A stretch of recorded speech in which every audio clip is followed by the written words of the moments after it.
Hey everyone, this is Sky. I hope that you're doing great, and I just wanted to come by here on New Year's Eve, or calendar New Year's Eve, to speak about sort of waving goodbye to 2019 and the calendar new year that is concluding. And first thing that I'll say with that idea is that we're not really in complete goodbye mode. We are in Capricorn energy, which is a continuance, it is a maintenance energy, which means that nothing will really change spectacularly in the calendar new year. The astrological new year starts on March 21st. So first and foremost, we want to sort of get out of, everything's ending and beginning on January 1st, because it's not really the case. It will be more so the case in March. But what we find ourselves entering in January 1st is the ending phase of a year. So from January 1st till about March 20th, you're in a concluding phase and you're beginning to plant new seeds for the true new energy that comes in once we enter the light period of the year. We are still in dark period here in the northern hemisphere, as long as we're in Capricorn, Aquarius, and Pisces towards the end of that, which it starts at Libra time in September and lasts until Aries time in March, the dark half of the year. Anyway, everyone, I hope that you're doing really well, and I'm really happy to be here. I'm just sort of going to have an impromptu stream of consciousness about what I feel the calendar new year of 2019 was teaching us and how we can move forward into this current ending phase and prepare for the incredible beginning that we will be getting in March of 2020. So 2019 was really a time of showing yourself something, because we went through a few years from about 2014 to 2019 where things were not so clear. It was it was sort of a paradoxical energy line. It was not really the most honest energy. And that's changing really specifically in the calendar new year with this Capricorn energy. And that already kind of changed in December, actually, where the energy does become much more honest and much more transparent. So you might already see around you like, wow, I put a limitation on myself, or wow, I told myself that this was all that I could ever do, or I told myself that this was all I could ever succeed at. And you might start to see really clearly that there were always a lot more options than you realized, or there were always a lot less pressure systems than you realized. And through that, you start to see a pressure to write it. So there's sort of a lack of pressure that equals pressure, and just a sense that we do define our own destiny, really. Like there is autonomy and there is individual absolutism that comes in the new energy here, especially towards the end. I will say this ending phase of 2019 energy, pig year energy, going by the Chinese system, because the Chinese system really works well for understanding beginning and ending energy, because it works with the the true new year. It works with the March timeline. So the ending of the pig year, in this ending phase from January to March of 2020, it is a very nice honest energy, I will say that. And we're preparing to go into rat year in March, and it's like it becomes more communal. There is a more teamwork oriented energy, a more social energy that comes in, but there's still autonomy within that. And that's sort of the goal that a lot of us are seeing right now, is how we can maintain independence, how we can maintain autonomy, yet still connect with others and not become codependent on others. Finding that middle ground is a big part of our spiritual journeys right now, and a lot of what 2019 started to introduce. How can I connect with others without losing my own autonomy? How can I define my own destiny without becoming a tool in the destiny of others? It's these sort of separations and these possibilities that have entered that become also a bit of a never-ending frustration as well. Like, am I here? Am I there? Am I getting that autonomy? Am I not? And sort of being able to see things from so many perspectives. So one thing that we start to move into the calendar new year is sort of a realization that it's all up to ourselves. It's all up to us to see what we want, and to start to see that maybe we want more teamwork, or that we want more cooperation, and while firmly rooting that within our own independence. So do you see what I keep kind of wrapping back up to there? Is that middle ground between connection, between socialization.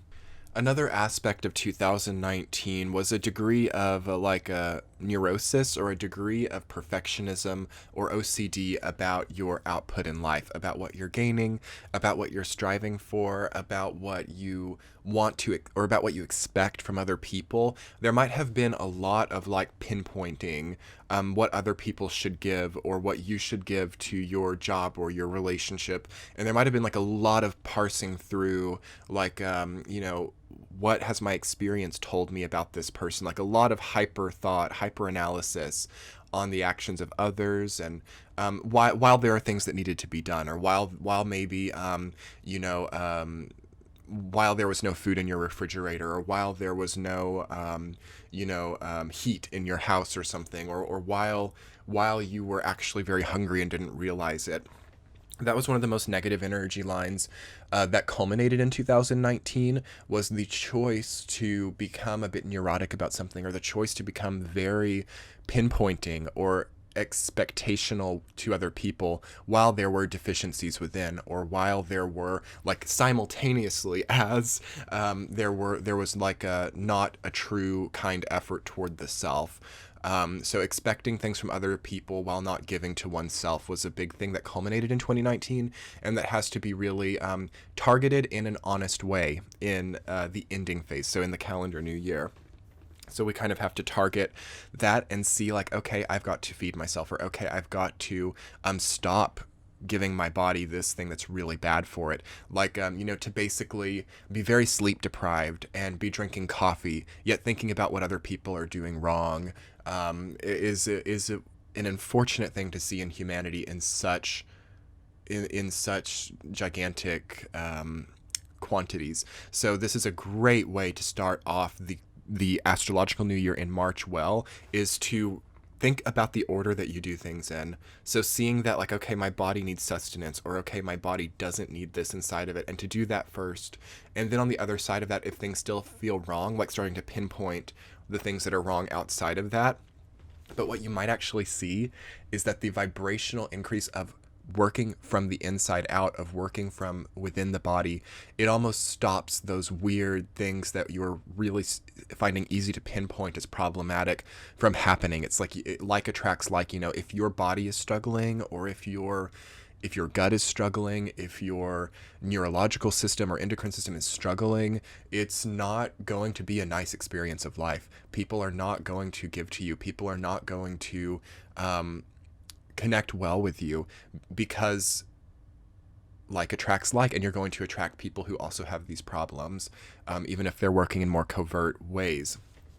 So the key to moving into the next new year with that and saying goodbye to that energy is to just start from the inside out. Start at the very first point. We can't really skip steps, and that's another thing that came up in 2017 really, and really culminated in 2019 again, was sort of skipping steps. Like, okay, I want to be a piano prodigy, so I'm going to start with the hardest pieces first. I'm going to sort of skip those introductory basic lessons and go for the hard ones. Or okay, I want to have a family, I'm going to go straight into marriage after knowing someone for a month, and sort of skip the courting phase, thinking like I can have it all right now, and therefore like skipping very necessary, vital parts of development. So this is an important thing to think about with 2019, because it's sort of like pig year, like the pig sees what it wants and it just devours it. That was something that definitely came up. You have to watch out for cravings. You have to, and as we move into rat year, it's a lot less, there's a lot less space for things to be devoured. There's a lot less space for things to hold things that are just like consumed. Yet there is not a lot of particularity or maybe filtering at the same time of what is consumed. And that's what pig and rat share in common, is they will kind of eat anything. They are animals that do not really have a lot of filtering or processing of what they choose to eat. They just eat like whatever's in front of them. So this is something that will connect these 2 years, is having discernment, or having a lot of choosing to filter what goes in, okay? Choosing to filter, but not getting, again, OCD about it, what goes in. You'll really, and the amount that you're consuming, the quality of what you're consuming, these are essential thought forms. And some people can be very OCD with that, so you can't go OCD with it either. It's all about being balanced. But we can't just be blindly consuming, okay, into 2020. That's a very clear thing, because there are weird things economically right now as well. There will be like surges economically, and then there will be like falterings, and there will be like weird sort of volatilities there, which will again make people want to blindly consume. So we have to really watch out for that, especially in this transitional point from January to March. Watch out for what you are pulling into your life and what you're consuming. By the time of late March of 2020, you want to really know what you need to take in and what you don't need to take in, and that sort of needs to be set into place, and that needs to just be what it is. You know what I mean? Something else that we have to really see from 2019 is knowing that something was wrong, but choosing to interact it at the same time, choosing to allow things that are known to be destructive in, just to sort of go into proving to ourselves our own power, or proving to ourselves our own ability to exist in certain situations. There was sort of a, what do I want to say? Sort of a, I don't have anything better to do with my time, so I might as well take on something, even if it's really bad, rather than be faced with emptiness. Okay, again, the pig, it's a devouring energy. It does not like to feel hungry. It does not like to feel like there is emptiness inside. So it's like eat, eat, eat, eat. And that's, of course, not just food. That's relationships. That's money. That's, that's people, other people's energy. A pig year in the Chinese system really begins cycles of psychic vampirism in a lot of people. A lot of people have experiences in a pig year where they become psychic vampires, or they start to become very hungry for other people's energy. So it's important to see that within ourselves and to stop it, and to just, because rat year does offer an opportunity to just kind of dip out of things that are so deep like that. So we do want to affirm that. And also, alongside of that, pig year gives the opportunity to really develop relationships with psychic vampires too, and to not really know for sure. Because again, pigs are very eaten as well. They're, pork. It's like people eat a lot of pigs. So pigs eat a lot, and a lot of pigs are eaten. So the main thing to me that I've learned about pig year is that it just deals with the consumption energy line. It deals with the ingesting, the transformation process, and then also the defecation as well. So again, digestion. Is your digestion healthy? Are you eating things that are not good for your body? Are you pulling things in that are not good? You can see that there's actually a bit of an iron gut, because again, pigs can eat anything. So you might see that if you keep up bad habits past March of 2020, that all of a sudden there's a bad health problem that comes through, because you can't, again, the times change and there's no longer that sense of being able to consume anything. Although rats can also kind of consume a lot of anything as well. So that could even last until 2021, March of 2021 for some people, but not everybody. Because again, there's like rats can't consume as much as pigs. So it's almost more of like a quantity of consumption, like how many things do you need to buy? How many things do you need to eat? How many, things do you need to own? How many cars do you need to have? How many houses do you need to have? How many businesses do you need to have? How many jobs do you need to have? Like, there's like a quantity thing with this energy line that came up in 2019 that has to really be minimalized, okay? Because we're going into Capricorn time, right? We're in Capricorn time as I'm giving this message to you guys, and we will be in Capricorn years, till about 2023. Really, this energy lasts, which is about minimalism. It's about letting go. And it can also be about hoarding, though, too. It's just this whole energy of what we choose to keep, but it works best in minimalism. It works best in having less. Again, Cancer is more so the hoarding, having more. It's like conception. It's like pregnancy. It's like the growth. I'm gaining more from within. And then Capricorn is about the letting go. It's about like the birth actually happening, the stomach like receding. Like Cancer Capricorn axis deals a lot with childbirth. So regardless of whether you're like a man or a woman, it deals with what you are creating, your creative force to a degree. It deals with the things that you are conceiving into your life and then birthing into the real world.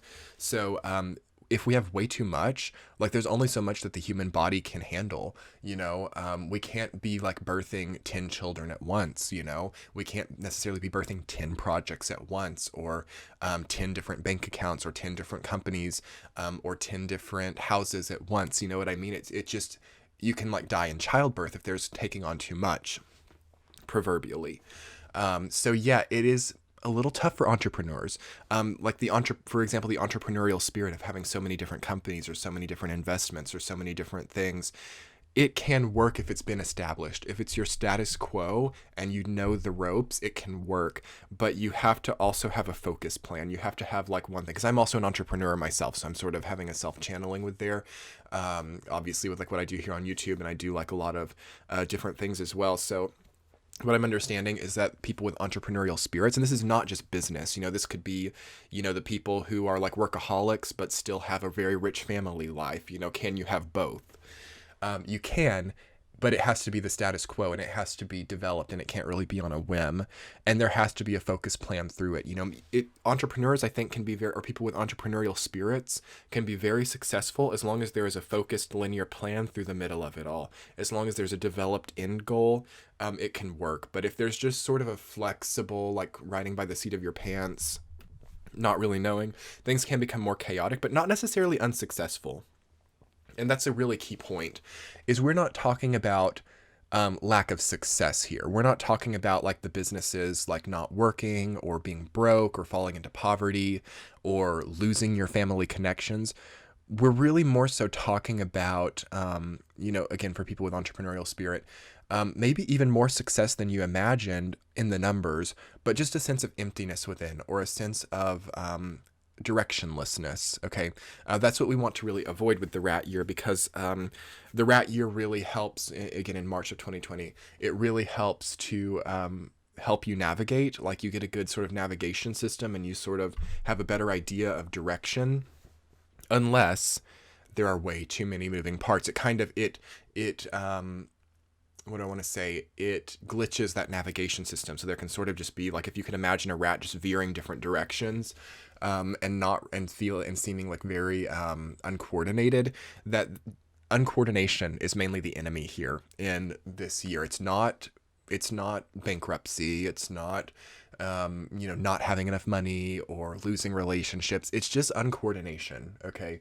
And feeling like things are not really working in tandem with one another. So that's sort of what can happen to people who have too many things going at once. And to wrap this back into the initial point, it's the consumption, it's having way too many things coming in of the pig year, and trying to make them be more than they are, and becoming a bit uncoordinated because of all of the clashing things within.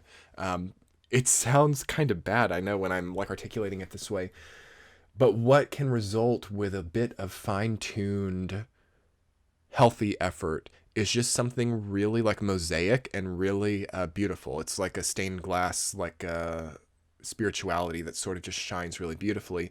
If you can mount all the things mixed together that you've done here into your life, you can sort of mount it, and you can sort of start to operate away from it in a more linear direction. I know that that's very abstract, but it's the way that the message is coming through.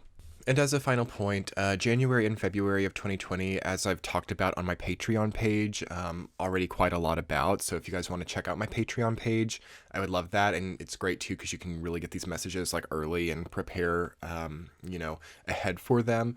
That'll be linked below.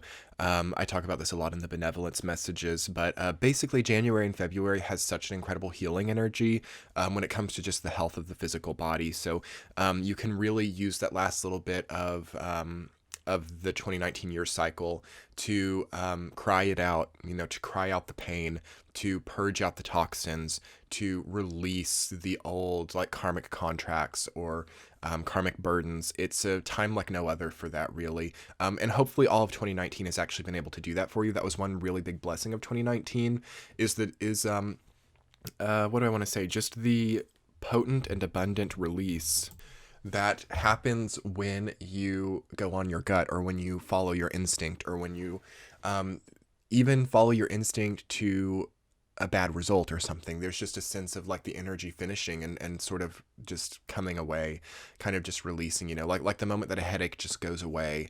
It's sort of like that. Even if the goal that you had led you into a weird territory, or the relationship that felt different became really destructive, there's a sense of that just like releasing in January and February, and just saying goodbye. Just walking away and just being like, even like a comfortable amends, or a comfortable conclusion, or restarting or rejuvenation can also be for some people. But it's like the headache just subsides, okay, or the chronic illness just recedes, remission, like cancer. There can be like a lot of like remission of like cancer, or a lot of just goodbye of chronic disease, or endocrine problems or neurological problems that just release, like a headache or a migraine just releasing and not really returning. Here's the thing, it's conditional. If we can finally just say it's okay, it's okay where you are. Just whoever I am, whoever we are, whoever, it's okay. We don't have to beat ourselves up and tear up our own soul energy just because we see like, oh my gosh, this is where I am. I wanted to be here and that's not where I am. So now I'm going to be angry on the inside about it, or I'm going to be fearful towards the next thing. It's okay. There's a sense of things are okay in January and February, and there's an acceptance within that, and there's a truth about it. You know what I mean? There's an honesty about where we are, okay, that comes in that is so, so healing, and it overpowers pretty much any uncoordination or any struggle with money or any struggle with like, coordinating other people or socializing. There's just it's okay. It's okay. Okay. And if it's not okay, if it's truly abusive or codependent or something, by January or February, you would see that there's an acceptance of it, and it's okay. Okay. And or we move out or we move on, and that's okay. So that's what I really wanted to come on today and mainly talk about, were those last few messages there. But here we are moving into the calendar new year. Happy 2020, everyone. I have a sale on my website right now for natal chart written reports. If you wanted to learn more about yourself, you can just use the code 2020 when you check out, and you can get 15% off of that. And I may also include a discount to my private readings as well. So if you guys want to go and book a private reading, you can try to put in the code 2020, and if there's a discount available, it will be there too, because I know that the calendar new year is a really enticing time to learn more about yourself, and it's actually a really good time astrologically as well, because it's not actually a new energy. So it's really good to actually look at hindsight, and it's really good to look at the established patterns and to start to wrap those up if they need to in time for the new year. So this is really one of the best times to get a reading, or to get a report, or to invest in your own, spiritual journey, because again, there's a really good opportunity to make things okay and to wrap things up. So I'll be talking more about it though. And again, I know it's not in everyone's price range. The holidays are always so expensive. So you could always have my YouTube channel here, which is free. Hit that subscribe button, turn the bell notifications on, because there'll be January readings coming up. The January 2020 readings might be into like January 5th-ish before they're actually on YouTube, but they will be on Patreon earlier. In fact, some of them are already up on Patreon right now. If you guys wanted to get a membership to my Patreon page, that would also be awesome, because you get the readings early, and they're also ad-free on Patreon. There are no ads over there. It's completely seamless. And it's just, very cheap, like $5 a month, and you can get that service. And it's a great way to support my channel and support my efforts, which go all day, every day, full-time job. Here we are. I'm trying to sort of make things more neat and more established, where I have a bit more time, because there are a lot of other things that I do, guys. And, comment below on how you're liking the YouTube channel right now. Are there other things you would like to see? I know this is a lot of information at once, but keep tuned to my community tab on YouTube. If you click over to my channel, there's like a community button, and I'm going to be having polls about what you guys want to see, about new content, and about how you guys want to sort of make the channel for yourself too during the year of 2020. And I would love it if you would vote, because I like to get a lot of insight on what you guys want, because this YouTube channel has a lot to do with you all who happen to watch it. So thank you guys so much for your viewership and your support. And there will be a lot of new videos. The most important thing is the subscribe button on YouTube, okay, and the bell notification. That's the beginning phase of it all. So and totally free way of support, which is what I like. I'm not about I'm not about getting into people's pockets. I think that some creators really are. But I'm just about getting by and giving, healing messages, because I heal also through these messages. It comes through the collective, and I'm, of course, part of the collective. And it's not a money game for me. But hello, we are in a society where it does take money to keep one's lights on. So I do offer a few things, optional things, if you guys wanted to support this channel and these channelings. And it's just really great to connect with you guys. And as I said, just to subscribe on YouTube and hitting the like button. If there's no, if you know that you can't get a report or join Patreon, just clicking on every video or hitting the like button on every video is such an incredible way to support, or sharing my channel with someone else. Just such a truly wonderful way of supporting what I do. So thank you guys so much. I'm so looking forward to 2020. I'm wishing you so much luck as you're moving into an incredibly, incredibly healing time. Let yourself heal here. Let it be okay. I'll be talking to you all soon. Much love. The next video will be officially in 2020. I can't wait. We'll be talking soon. Bye.